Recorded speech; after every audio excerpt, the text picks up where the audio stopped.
It's been a speculative market, but it's been getting increasingly concentrated with the rally thinning out, the advanced decline weakening. Kevin Green joins us for a look at some of that quantity stuff.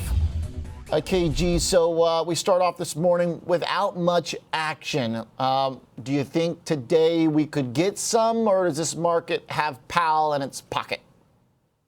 Well, I think we will probably get some action as we have the Fed, summary of economic projections hitting the wire. That's going to be very key, right? I think the previous one showed that the Fed was going to cut four times next year. Markets were really pricing in 2 times, and so is it going to really align with only 2 cuts of next year, or is it going to show maybe potentially 3 cuts for next year, which is probably going to be bullish for the equity market? And that's where you probably will see the high beta trade, small caps, regional banks, small regional banks, catching a little bit of a bid here to the upside. But leading up to the meeting here, Oliver, we just have to be mindful for our viewers. Usually we do not see a lot of movement. Usually the market actually stays range bound if we're looking at the S&P 500 within a 15-point range, 10 to 15-point range to the upside or downside, and we probably will gyrate around this area that we're at right now, around 60, 50. And then once we get the meeting, that's when we're going to probably see a little bit of action here for the market. So, if you're an intraday trader, probably the equities probably give you a little bit more fun rather than the indexes to start off here for today. But we are actually seeing the NYSE advanced decline actually inching to the upside here a little bit. If you're looking at the S&P 500, it's pretty much split 50-50. We know that it has been a little bit of a historic move for the S&P 500 advanced decline line, which has been down every single session for the month of December. Last time we saw that was back in the late 70s there. So I think right now when you're looking at the technicals, everything's really holding up. Channel still intact. 20-period moving average sitting at around 60.33. Look for that to be an area of support. And then also look at that stochastics as it is trying to flatten out there. So maybe we have a little bit of a reset for this FOMC meeting for today. Okay.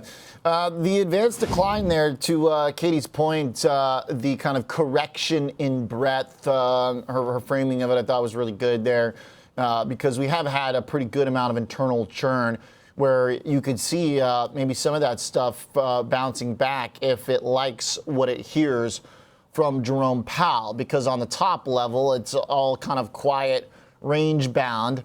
Up there with the range you got from 6 to 61. But under the surface, there's been a good bit of action, There's been a good bit of a weakness. Yeah, for sure. And actually, if you're looking at the sectors that are performing this morning, it's all the ones that have been really oversold. You're looking at industrials actually have pretty much given up the whole election move. You also have healthcare catching a little bit of a bid there after the substantial sell-off when it comes to United Healthcare, as well as maybe some of these other pharmaceutical stocks that might be in the crosshairs with the new administration. And then you have financials, which have seen a pretty decent sell-off, but hitting a really critical area of support. Now, you can make the case that a lot of those are going to be cyclical in nature, and I think that's the right thing to kind of call out there. We have the regional bank index here, which kind of shows you that technical setup. We have this fade after the election rally. We're pretty much testing that right now. If you're looking at the KRE, 63.50, we break below that, Oliver. That's where you kind of get back to that ascending channel that we have before the election pop.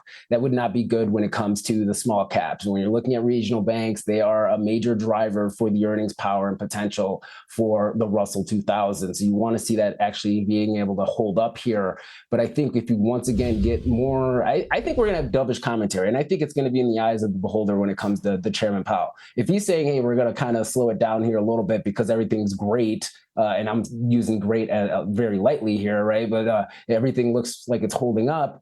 I think that's actually pretty good for these cyclical stocks rather than a bearish or hawkish tone or hawkish cut that a lot of people are kind of putting out there as their narrative for today. I always love when we come up to the same conclusions without even communicating about it. The KRE is the chart that I left MOC on yesterday. It's such an important one. And I'm glad that you're bringing it up here because the potential, that gap is as clear as anything in the market right now. And it's still a group that, even though many have become kind of dismissive of it, it's still sort of like the little petri dish in which we kind of measure the market's assessment of like real kind of economic risks. I mean, it was the group that really kind of had a blow up. And then you had this huge repricing on November 6th. And now we've given it all up. So it's like this giant to quote Seinfeld, matzo ball out there. Like, okay, let's see what happens.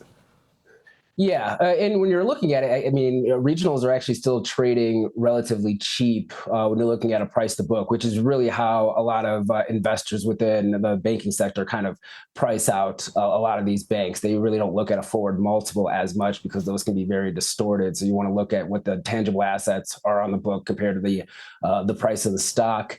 And so that's where you, once again, kind of get that value rotation as you kind of were talking about. So we're definitely at a really critical point. And I go back to say, hey, if they say 3 cuts next year, we're only pricing in 2. I think that's where, once again, you get those small caps to start to rally. I don't know if the rally is going to hold. I mean, rallies for small caps haven't held so far. The only thing that's really been looking good is the regionals. So you would like to see a kind of a pullback to support, which is what I have highlighted on that chart. Some buyers kind of stepping in and then moving forward here. Oliver, I do want to kind of get to the just quick levels here for the day for the S&P 500.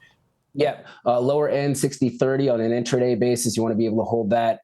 Upper end resistance in intermediate is going to be 60-75. Positive pressure 6100. A break above 6110 to 6115 gets you that squeeze that you obviously you do love. But that's where you would get the squeeze post FOMC, which could be possible here today. Given the events that we have for this week with quarterly expiration. I'm always looking for a squeeze. I'm fine with pins. I'm fine with stabilization and consolidation, but it makes my job easier when we get squeezed somewhere. So we'll watch those levels and see if we break through them. Nice. Thanks, KG. Appreciate the perspective there, technically and fundamentally.